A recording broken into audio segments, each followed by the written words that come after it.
Before this video ends, you'll probably feel the urge to check your phone. The scary part? It won't be your decision. You might think you're in control, but what if your phone understands your brain better than you do?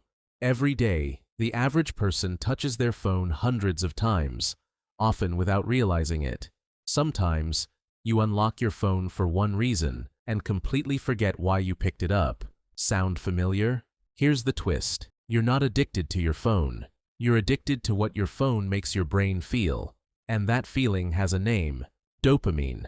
Most people think dopamine creates happiness, but that's not what it actually does. It creates anticipation, the feeling that something exciting might happen next. And once app designers discovered how anticipation controls your brain, they changed the internet forever. Imagine opening a mystery box. Sometimes there's nothing inside, and sometimes there's a huge surprise. Which one would you keep opening? Your brain loves unpredictable rewards far more than predictable ones. That's exactly how social media works. You scroll, not because every post is interesting, but because the next one might be. Maybe the next video is hilarious. Maybe the next message changes your day. Maybe the next post teaches you something incredible. That tiny word, maybe, is the trap. Every swipe is like pulling the lever on a slot machine. Sometimes you get nothing. Sometimes you get something amazing. Your brain remembers the exciting moments and ignores the hundreds of boring ones.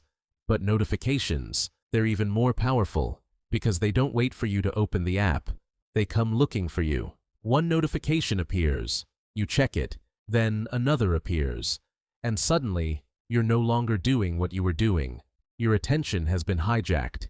And the strange thing is, you didn't consciously choose to stop working. Your brain saw a cue and automatically triggered a habit. Cue, craving, action, reward. And every time you repeat that loop, the behavior becomes easier and more automatic. Then there's the feature that never lets the journey end: infinite scrolling. A normal book has a last page. A video has an ending. But your feed? It can go on forever. And just when you think, okay, I'm done, the next video starts automatically. So you think, just one more, then another, and suddenly, what felt like 5 minutes was an hour. But here's the part most people don't realize. The feed is learning what keeps you watching. The more you watch, the more accurately the system predicts what you'll want next. Your phone isn't just showing you content anymore. It's learning how to hold your attention. But the biggest cost of constant phone use isn't the time you lose. It's what happens to your ability to focus.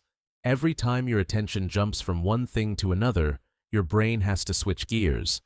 And even when you put your phone down, part of your mind may still be thinking about it.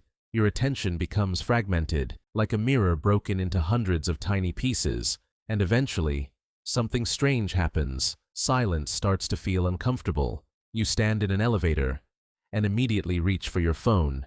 You wait for a friend, and your hand reaches for it again. You don't even need to be bored anymore. Your brain has learned to escape the moment automatically. But here's the real problem. The more stimulation you consume, the harder ordinary life can feel by comparison. Reading a book feels slow. Studying feels boring. Even sitting quietly feels almost impossible.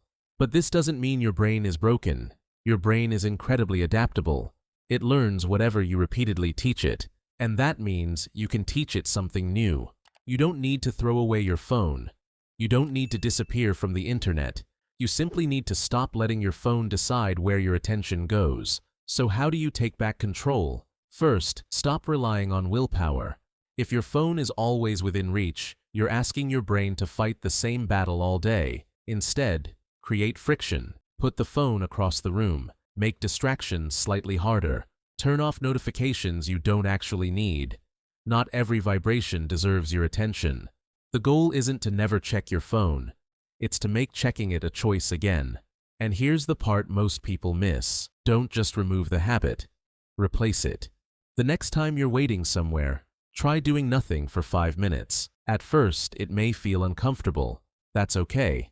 Let your brain experience the silence. Then practice focusing on one thing at a time. Don't try to focus for 3 hours. Start with 10 minutes. 10 minutes becomes 20. 20 becomes 30. Your attention gets stronger through practice. Create places where your phone doesn't belong. Your bed, your study desk, maybe even the dinner table. You're not fighting your phone. You're designing your environment so your brain doesn't have to fight all day. Here's a simple experiment. For the next 10 minutes, put your phone away and give one thing your complete attention. You'll probably feel the urge to check it. Notice the urge, but don't immediately obey it. Because an urge is like a wave. It rises, reaches its peak, and eventually disappears. The goal isn't to become someone who never wants to use their phone. It's to become someone who can choose when to use it. Because your phone can give you information. It can entertain you. It can connect you to the world. But it should never own your attention. That belongs to you. So the next time your hand reaches for your phone without thinking, pause. Ask yourself one question. Is this what I actually want to give my attention to? Because the life you build is shaped by what you pay attention to every single day.